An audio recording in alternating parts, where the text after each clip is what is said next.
everybody. Welcome back to the ProspHER podcast. With me, your host, Katie Oman, Events Director of ProspHER.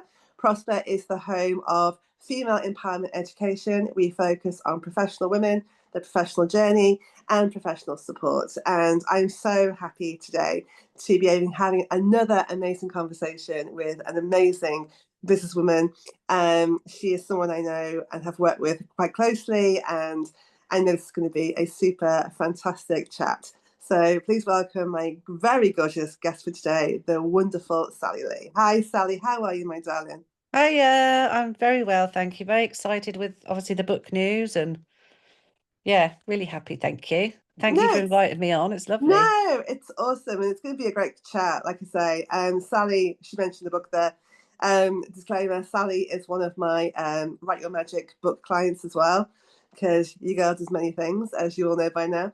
So I wanted to bring her on to talk about her journey, not just with the book writing, but also what led up to it and what the book's about and what being an author is like.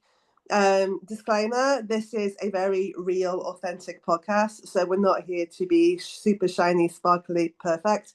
I'm suffering with a chesty cough. Sally's also suffering with a flare up, but we're going to do our best. We're here, we're authentic, and we're just going to have a good chat, right? Fantastic. So I wanted to start really with asking you where you started, so that we understand your roots, as it were, your foundations. So what led you into the work that you ended up doing for such a long amount of time? I don't really know. I mean, I think when I was quite young, when I was about 16, I did some like part-time work in care homes, as a carer, sort of, taking the coffees around, that sort of thing. And I think I'd always enjoyed it. And then I worked as a carer when I was 18. Um, and and then I did some other things as well. I worked in hotels, travel agents, all sorts of things, but I kept getting drawn back to it. Mm. Um, and I think I just eventually ended up there. I started off actually before my actual profession started. I went into the care home after doing care home for quite a few years. Then I came out of it. I went and started at this particular home as an office manager. And obviously, I was dealing with all the things you deal with in care homes, visitors, clients, all their Mm. documentation and all this sort of stuff, and worked very closely with the registered care manager that was there. Right. And it was her really that said, I want you to be my deputy. And I'm like, nah, not me. I'm not good enough. Um, but yeah, and that's sort of how it really started there. So they paid for me to do my degree, and I became her deputy manager. And we had quite a few managers while I was there. They sort of left for one reason or another. And initially, they wouldn't let me be the manager of a nursing home because I wasn't a nurse. Right. But every time managers kept going, I was still the one that was there. I was still the one that was supporting everybody else. And then they said to me, you've got a clinical lead. Why do you need a nurse? And I said, well, I've been telling you that. And then I got the job, really. And of course, then it was convincing CQC that I was the right person for the job, Mm. which was quite scary, to say the least. Um, Having to sort of learn up on, the Health and Social Care Act, all the things you'd have to do. They ask you questions, they go into your background, everything. And yeah, they accepted me. And I guess that was the start of it, really. Wow. Um, just loved where I worked, got loads of support from head office, which it does say in my book. My first care home that I worked in was my happiest time. Mm. Done so much, they gave me the autonomy, if that's the right word. They let me decide what I wanted to do with the home, if that makes sense. So we done loads. We did a dementia wing, we did an MS wing, we done a special sensory garden. We done so much in there to make it a home. Yeah. And that's what I wanted for it. I wanted it to be a home, not a hotel. Do you know Yes. what I mean? It started there, really. I've done so much, and I was in the paper a lot and did lots of things. And then towards the end of it, I suppose, in a way, I felt I was worth more. So Mm. I wanted to go for more money, which was my biggest downfall ever. Um, And so I left, and also I wanted to do something different. So I went to a dementia care home, and they paid me like 20,000 more a year, Mm. although the home was a lot bigger. So in that respect, it was great.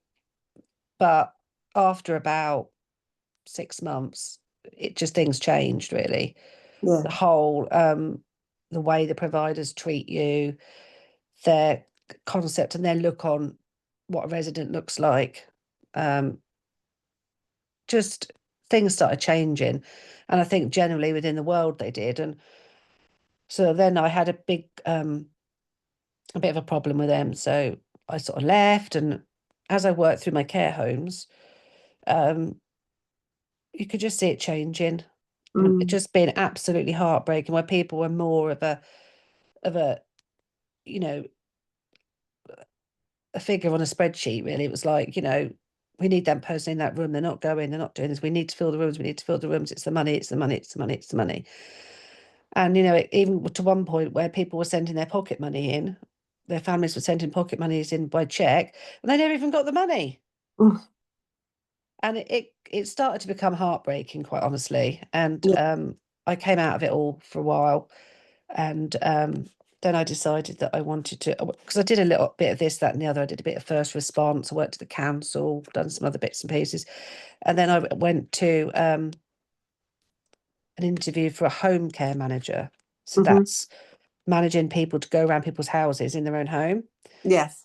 And I got the job, and absolutely loved it. But even now it's still changed. And I don't Mm. think it's so much about us, but us people that are going out there and delivering the care. It's the whole finance side, about Yeah. how often people get to have their lunch, or what equipment they need, or people sending them out of hospital without the right things.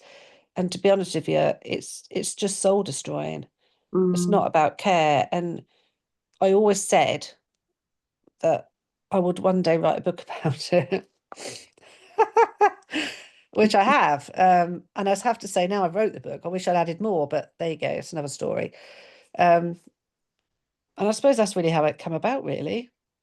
Fascinating. It really is. And so let me take you back. So how many care homes did you work in total? 5, Five. And then that was over a period of how many years?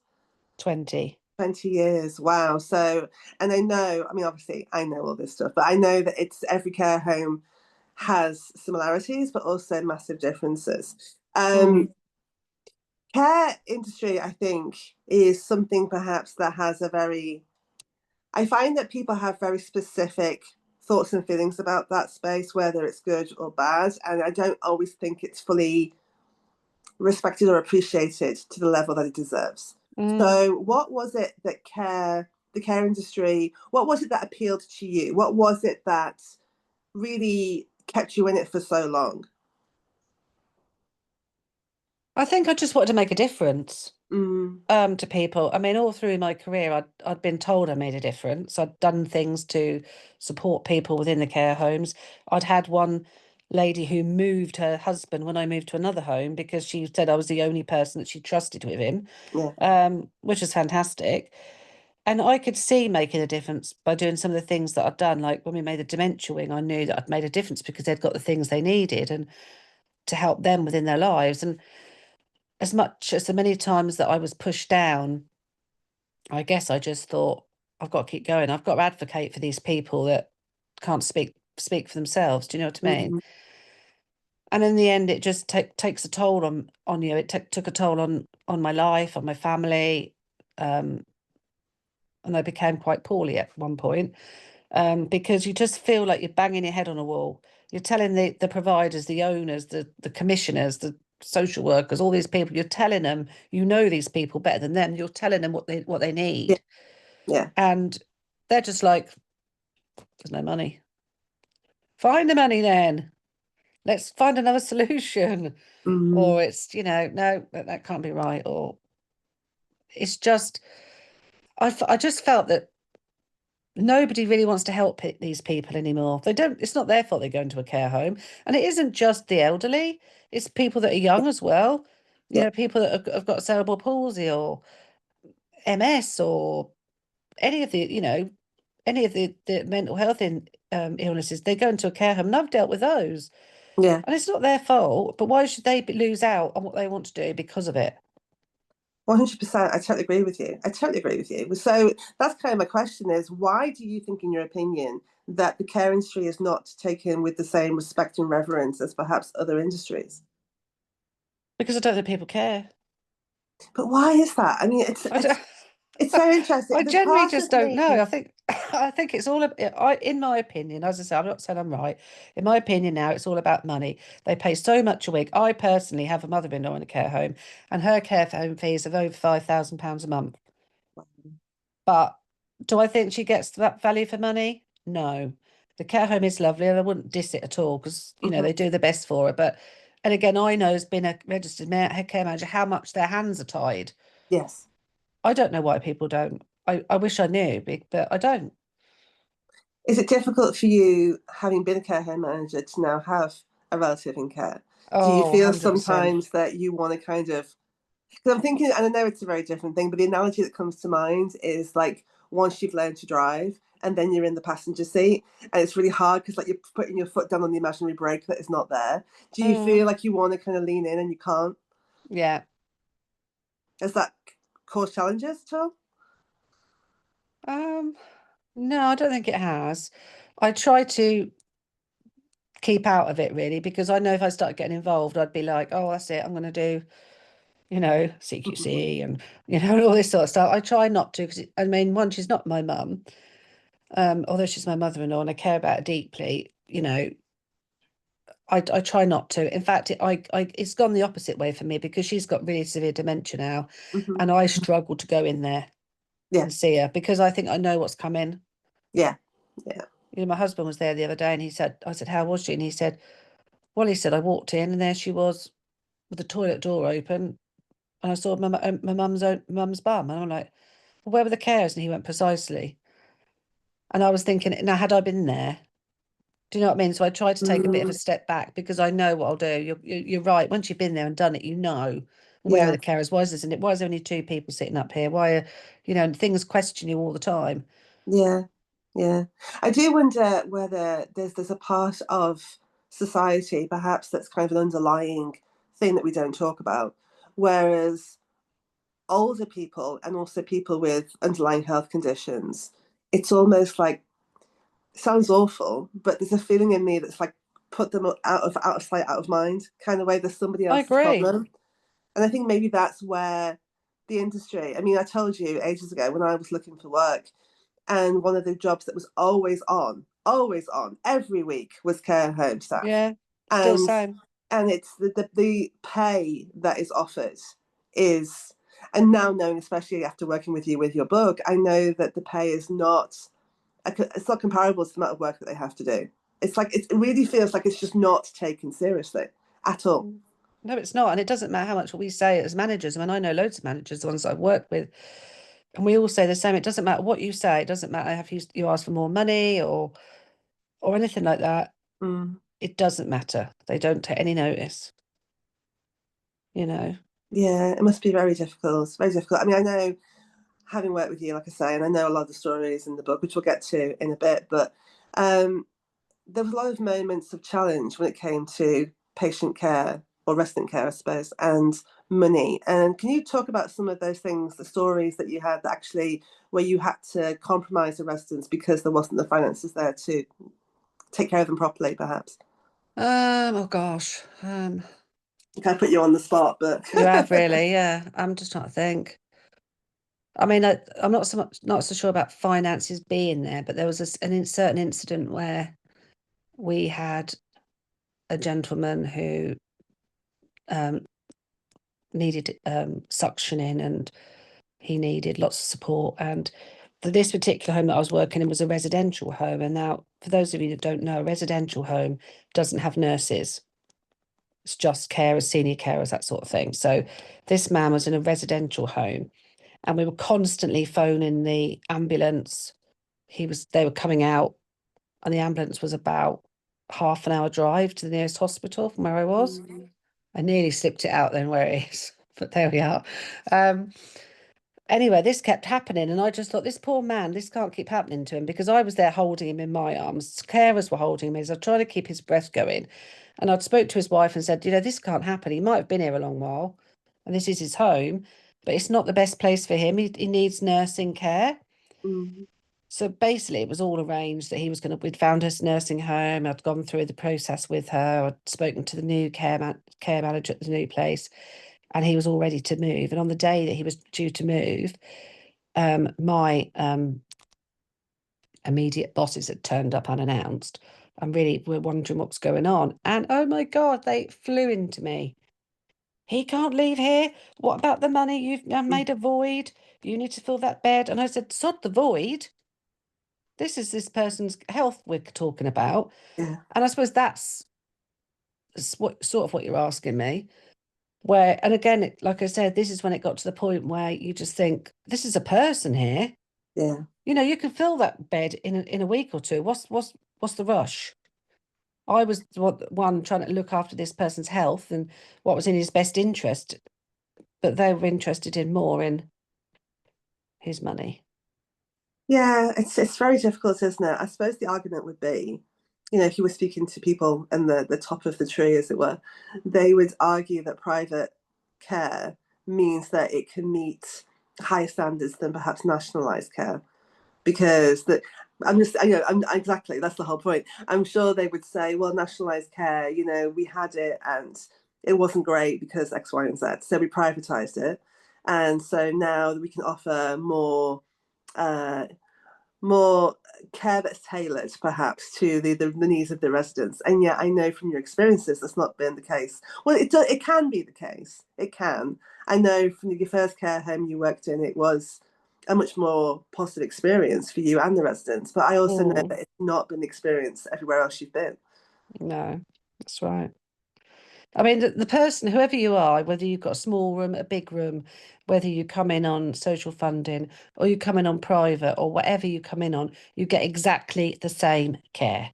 No, that really surprised me. Sorry to kind of butt in, but my granddad, God rest his soul, he ended up, bless him, with prostate cancer. It was very kind of advanced stage, so it was a respite care, but he was in a home, and it was means tested, and he didn't have to pay for it, right? But I also know that if he had the means in the bank, so say that he had savings or ISAs or even his property, he would have received the same care. And that really shocked me because I was Mm, like, they tell you in society, but do everything right, go through all the motions, buy a house, it's really important. But at the end of it, it's like, are you just buying a house so you've got their money in sitting there that you can be used for your mm. the word system feels very unfair in a lot of ways. It is, and I've always said that you might as well just rent your house, because unless you can guarantee 100% that you're going to stay in your house, you might as well. You might as Yeah. well have to keep money and just, what's the point? Yeah, terrible, terrible. And I know at the moment there's this crisis in care, which I think is going to be the next big kind of societal thing that's coming up. Certainly with, Brexit and, of course, this whole thing at the moment with immigration, that's a real key issue in this country. How do you feel, in your opinion, having been in the industry for 20 years, that the care crisis is going to materialise? Um, Gosh. Well, it's just going to get worse, isn't it? Until people start, looking at it and seeing what's happening. I mean, going back to when you were talking about your granddad and the him getting funded. I mean, the continuing care funding is ludicrous. Yeah, It says continuing care. So, in my opinion, if you've got a care that's continuing, you should get it. yeah, So, what's dementia then? yeah. They don't get it. They haven't asked to get it. So really, people with dementia should get it, but you don't, because you don't tick their 10-section tick box. Oh, don't. The amount of meetings I had to have Do you on know what I Zoom, mean? it And was that's insane. wrong. Every few months I had to and it was almost like proving all the time. It was Mm. it was If someone's got exhausting. dementia, it's progressive, isn't it? So Mm, it's continuing, like Parkinson's, MS, them sort of ones. So if you've got that and you're in a care home, you should have all your everything paid for you. It's not your fault, is it? No, that exactly, exactly. that you've got that. And and also while people continue to pay staff pittance, people aren't going to want to do it, are they? I mean, there's No, fantastic things that you do as a carer, isn't there? You get all the happy times, all the activities you do, people listen to their stories. I used to like just making them all look nice and feel comfortable. But there's also the downside, where you are going to be taking them to the toilet and clearing them up. You are going to be clearing up yeah, their sick. You are going to be changing their catheter bag. You are going to be changing their colostomy bag or whatever they need to be doing. And you want to do that for minimum wage. yeah. And that's why the people that go into this industry, they don't do it for money. They do it because that's what they want to do.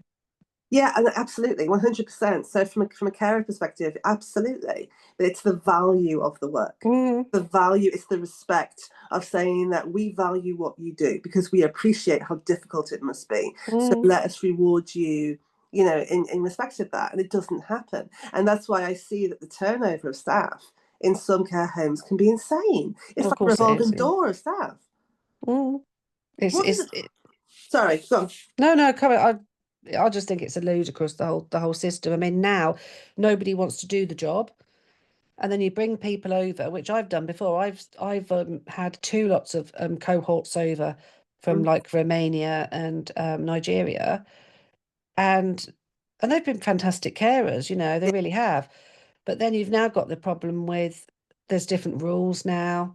Some people in the UK don't want to be nursed by anybody who's black or European in any way. yeah. And it makes the whole process so much more difficult. Whereas if they could pay people properly, more money, carers to do this job, I think more people would say, look, actually, I want to give it a go. Yeah, absolutely. And I totally agree. I tell you, because I'm going to say, what's in your experience with high turnover staff? What's the impact on residents or patients? Like, it must be quite unsettling. I was thinking, you because they form bonds and Of course I do. relationships with their carers, and then these people are kind of, leaving for many different reasons, and there's somebody else, and it's like it must be quite unsettling. I would think. It is unsettling, certainly within the care home, but even more so within caring at home, because sometimes that carer is the only person they see all day. They Yeah, might see them in the morning for breakfast, mightn't they? Lunch, dinner, and tea, and then they get used to them. They usually have two. Well, in my company, they just have two because we don't like to give people too many people because they again for the bonding thing. yeah, And then when they leave, it's like, oh, okay, you've got Mary today. Oh, well, where's the other person? Oh, well, sorry, they've gone, and they have to get through that whole trust thing again. And it's not, and if people have got a regular carer, even in a care home, they know the resident or the service user, whichever we're talking about, and they can identify, oh, that person doesn't look well today, or she's a mm, bit down today, or they can identify issues because they know them really well. Whereas yeah, if they just have different people all the time, they walk in, do what they've got to do, and they're out. yeah. Totally, totally. How do And you the know good. if that person's been abused or not? Because you don't know what Mm, they're like normally. So if they're a little bit low or a bit depressed or a bit down, you wouldn't know that because you don't see them every day. That's the thing, isn't it? Like some of the stories, and we will mention the book where you can get and stuff in a little bit. But some of the stories in the book were just truly shocking. Honestly, like even as your book coach and editor, I've read this book numerous times through the process, and still to read them. That's not criticism, by the way. It's just the reality of editing. The reading some of these stories, even after a few times, they still hit in such a shocking way. I mean, one of the things I know that you incorporated into the care home was Body Map Wednesday, but it's the story of where that came from that really, I mean, it was a shocking story. If you'd like to share. Mm. Um, well, I suppose I could share it. We had a lady I can't remember which care home it was now, but anyway, we had a care home. We had a lady who was nurse and basically got a really bad pressure sore, and it wasn't because she wasn't turned or because she wasn't on a um a pressure mattress or Yeah. anything like that. It was basically, I still believe that because it wasn't reported in a quick enough one to me, because the clinical lead that I had at that time, it was really her job because this particular home had got a nursing wing and a residential wing. So Hmm. she sort of basically overlooked the nursing wing. But no, she didn't report it. She didn't say to me, oh, we've got this lady who's got really bad pressure. So you could almost get your fist in it. It was reported to safeguarding and CQC, and everyone sort of knew about it. But I was absolutely mortified about the whole thing. I just couldn't. Even now, it haunts me seeing that poor woman. And Yeah. I was like, how was this overlooked? How did I not know about it? How did we not send her into hospital? How did we not do extra things that we could for her? And then I thought to myself, how am I going to get around this in future? How can we stop Mm. this? So then I introduced Body Map Wednesday. It was just a Wednesday, and I thought, well, let's body map, and I called it Body Map Wednesday. And every Wednesday, all the carers used to have to check their residents' bodies for anything new, Yeah. a pimple, a rash, a bruise, anything like that, and body map it. And then if we found anything, we'd take a photo. Obviously, Yeah. their consent, signed by the Yes. families and all that sort of Of thing. course. And then what we'd do, obviously, we did that the very first week. And then the second week, when it initially started, we then compared it to the first week. Yeah. And so that every time there was something new, a scratch, it was like I could say, right, where did it come from? How Yeah. did it happen? We could jump on it straight away. But that was an awful time for me, that it sort of nearly destroyed me in that care home, to be honest.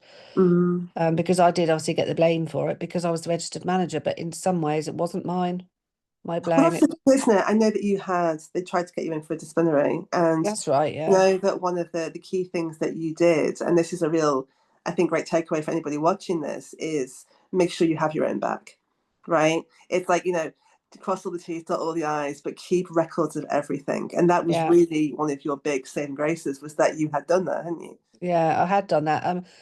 I've always said that CARE stands for cover your ass and record everything. So there's a little bit tip for today. But what I'd actually done was because at this particular care home, things had not got good. And I basically was just sending, if I sent an email to head office or the area manager or whoever, I would send one home. Yeah. So I sent everything home as well. So on my email at home, I'd got all the messages, obviously, when they replied and that they all went home. So at the end of the day, I was able to produce that as evidence, Mm. which was great. So yeah, any of you out there that are watching this, basically do that if you've got any queries, because they'll try and drop you in it as a scapegoat, Yeah. Yeah. which is what they Absolutely. did. But then I carried it on. I just carried on Body Map Wednesday all the way through. I Yeah. still do it to this day. Yeah, absolutely. Absolutely. It's great. It's a great, and I think it's great inclusion, I think, to have as an incentive. Because, Mm, like you say, how can you help people and support people if you don't know what's going on? So I think it's a mm. really good thing to include. And Um, I think as a manager as well, when you've got your team, you've got your head cook, the head cook manages the kitchen. I don't manage the kitchen. yeah, Do you know what I mean? They have to come to me, or again with the clinical lead, that's her job. She's yeah, the nurse. I'm not the nurse, mm, even though I knew loads of nursey things. Um, so that should have been the first thing she'd done, was said to me, I've got this woman and la la la la la. yeah. I We could totally have got agree. more training in. And then if I'd have reported it from the beginning, when the pressure sore first started, there wouldn't have been so much hoo-ha about it. Yeah, Do you know what I mean? I mean, I did a root cause analysis, everything on it at that time, but by then it was way, way too far, because mm, as a rule, once it gets to like a grade 3, 4, you then report it to CQC, yeah, which I hadn't done because I didn't know about it. yeah. Absolutely. Yeah, absolutely. And of course, one of the other stories was night shifts and nighttime staff, and like, oh, that chapter of the three stories. They just the things that you had to experience, and a lot of it was staff falling asleep, who, of course, were supposed to be looking after residents, service users, sorry, but also like some of the things that people tried. And there is this belief, I suppose, care industry in the daytime has its own challenges, but at nighttime, there's just this like there feels like some people are like things don't matter as much. I think that's kind of Absolutely. my takeaway from it.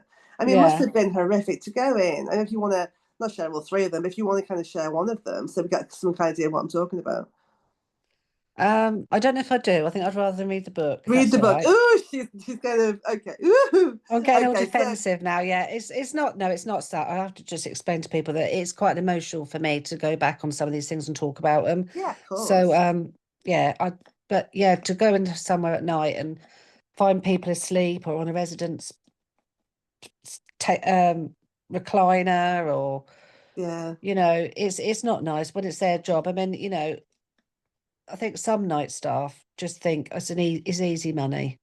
Yeah. They That's could what's going go in to and go to sleep up the corner. No one's going to turn up and catch them. The residents will be all right till the morning, Yeah. and I that's agree. it. Totally agree. Totally agree. And I think that was really one of my key takeaways from that was that staff just didn't care because they thought it was an easy job. When Mm, actually, like you say, that can be huge. It's like anything, isn't it? Care doesn't stop just because the sun's gone down.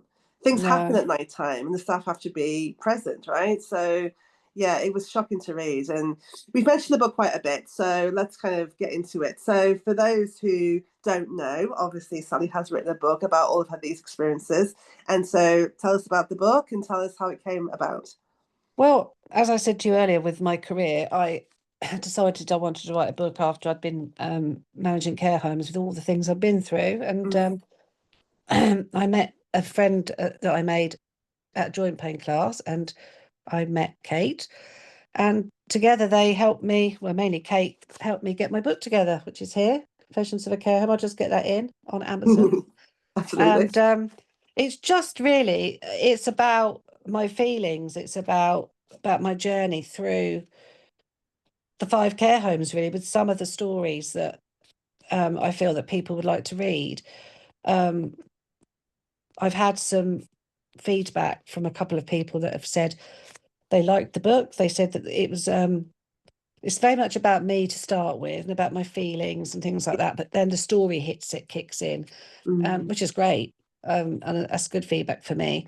But I suppose I just wanted people that work in care or people that don't work in care just to read it and just get a little insight into what a care home manager does, yeah. because it's not a 9 to 5 job. It's not about office work or whatever. It's everything. You have to be a maintenance man. You have to be a listener. You have to be an advocate. You have to. There's so much involved in it. It's Yeah. almost like being a head teacher at school. You there's so much involved, and you take so much on. And you have to make such decisions that you Hmm. don't always know if they're the right decisions. But you've got to make a decision, and families will sometimes you hear people say, "Oh, that care home, that must be the manager." It isn't always the manager. Yeah. And Yeah. I guess that's really what I wanted to show, really, that and how it's changed over the years. And that's what I've done, really. But I think, as I said in one of my videos before on my Facebook, now I've read it several times myself. I just feel that I want to do a second edition because I just feel that I want to add loads more to it. But obviously, I'm not going to. But that's how I feel. But yeah, You no, can always that's do it. a revised edition maybe in the future. There's never say never, right? But I Yeah. mean, asking, obviously 20 years as a care manager, and then becoming an author. Um, what was the experience like of writing the book for you? And was it different to what you thought it was going to be? The experience started slow. I think I was a little bit frightened to start with, to put things down in writing, because there's a lot of pain that went on there, as you Mm, know, through the book.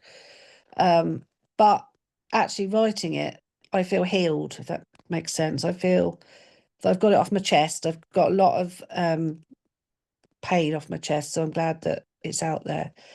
Um, and what was the other question? That's how it feels. is it different from what you thought it was going to be?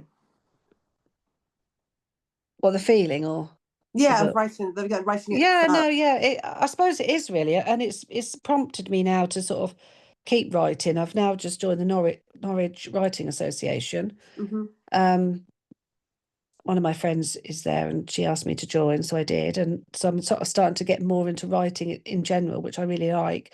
I like to be able to put my feelings down on paper, Yeah. and it's better than I thought. Good. No, I'm really happy about that. I know it's been a journey. I mean, one of my key things is that I always say is that owning your story releases the shame that was never yours to carry. Yeah, That's perfect. really, I love that you said about the healing thing. And it's funny having worked with so many predominantly women on writing. I don't think women fully appreciate what a healing journey it's going to be on, just if writing in and of itself.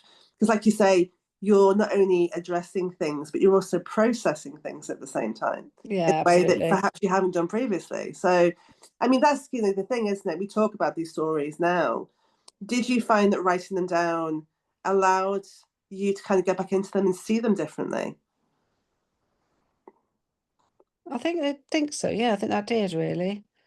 I mean, it was just writing it was just like I say, it sort of allowed me the freedom to sort of move on properly, which I don't think I ever had.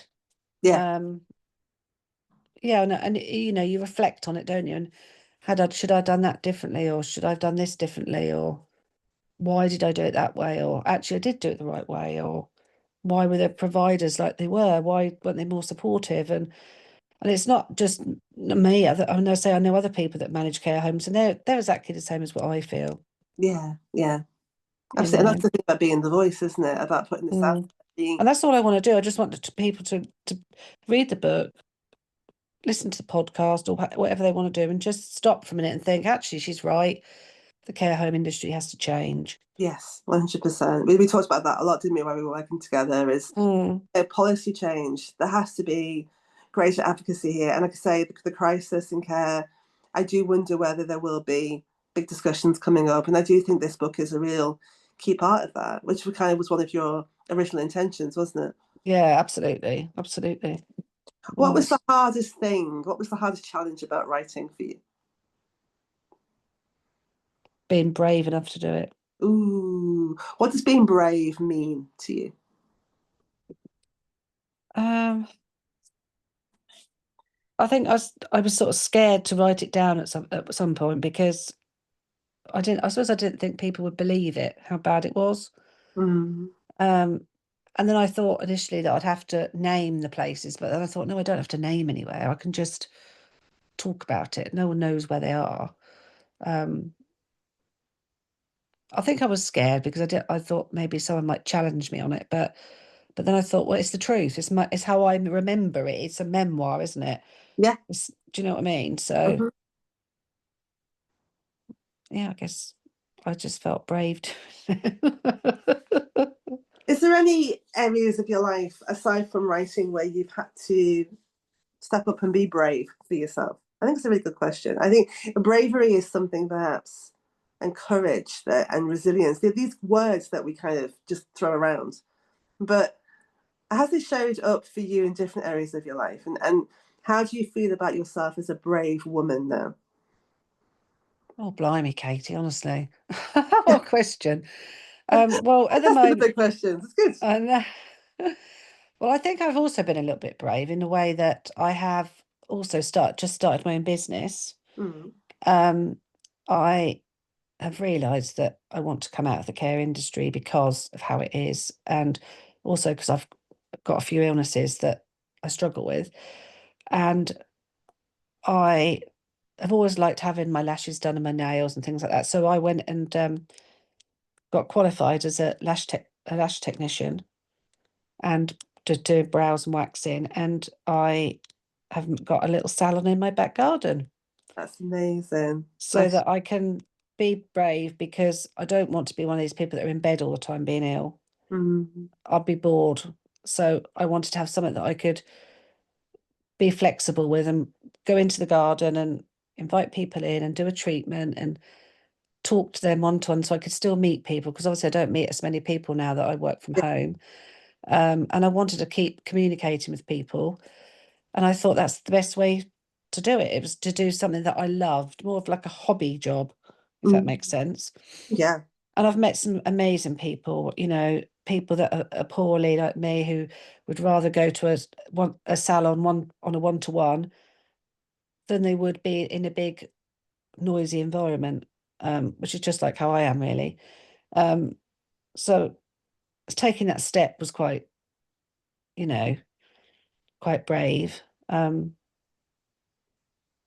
I don't know. I don't really know how else to describe Yeah, it. it is. That's the thing. It is. And what I love is that it's showing that professional life, professional journey, perhaps, is not it's not like, well, I'm on this path now and this is the path I'm always going to be on and this is what it is. It's that I suppose it's giving yourself permission to grow and permission to pivot, I suppose, because when you Mm, and be honest with yourself of when it's time to do that, you know. yeah, I think so. Yeah. I mean, I think it's time that I gave up now. But again, being honest, I can't afford to. Mm, So until it becomes a time when I can have, regular clients and build my business up, or maybe the book might sell really well, you never know. Um, then I can sort of retire back but still do something. I wouldn't want to be one of them people that just sits about. Do you know what I mean? Even mm, though even then when I have days when I'm in bed, I'm still on the laptop or researching or doing some sort of training or doing something because I like to constantly learn and yeah. It's good you for the know brain. I mean, the brain is a muscle, and like any other muscle, if you don't use it, you lose it, right? So, yeah and I guess for you, having seen older people and the challenges that they have faced with their health and with their cognitive skills, I suppose it kind of pushes you a little bit to keep working on yourself, you yeah it know? does definitely absolutely Absolutely. And it's also, of course, the great message that you never, honestly, talking to women, one of the things that I've heard over the years is, oh, well, I'm too old. And no you're never too old. my thing is, says who? Who says you're too old? Exactly.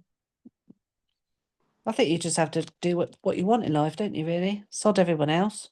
Love that. What a takeaway. So everybody else, do what is right for you. I love that. Oh, bless you. So we're kind of coming towards the end now. You've done amazingly well, Sally. I know she was very nervous about this, but you've done fantastically well. So if you could go back to yourself at the start of that first care home, knowing what you know now, what advice would you give her? I would say stay the hell where you are because that was my happiest place and you know it just was, I mean, for the want of trying to grow myself into something else, which I think we Mm, all do, and move on. And obviously at the time I wanted more money, so I moved on. But I should have maybe not looked at it like that. I should have just stayed where I was. They say the grass isn't greener on the other side, and my God, it certainly isn't. mm, Um, but I've had lots of experiences from it, haven't I? I've learned, I've yeah, grown. Um, but no, if I could go back, knowing what I know now, I would stay where I was. good message. And final question: anybody who is like, even thinking about going into the care home industry, what advice would you give them? Oh no, I know you're going to ask me that. Well, I'm sorry, but I have to. It's the question, right? Really, I know, no. Oh, what advice would I give? Again, care, cover your ass and record everything. Yep. Look into the care home company that you're working for. Check all their CQC uh, reports. Don't take on one that requires improvement. And I think, and if you're going into it, you've got to realise that you're there for what you want to do. You're not there for the provider. You're there to advocate for people and make sure they've got the right choices. Their needs are met, I think. Yeah. Sometimes it's not about doing what it says on your job description when you're a care manager. It's about doing what's right in here. Yeah, absolutely. That's what I'd Absolutely. say.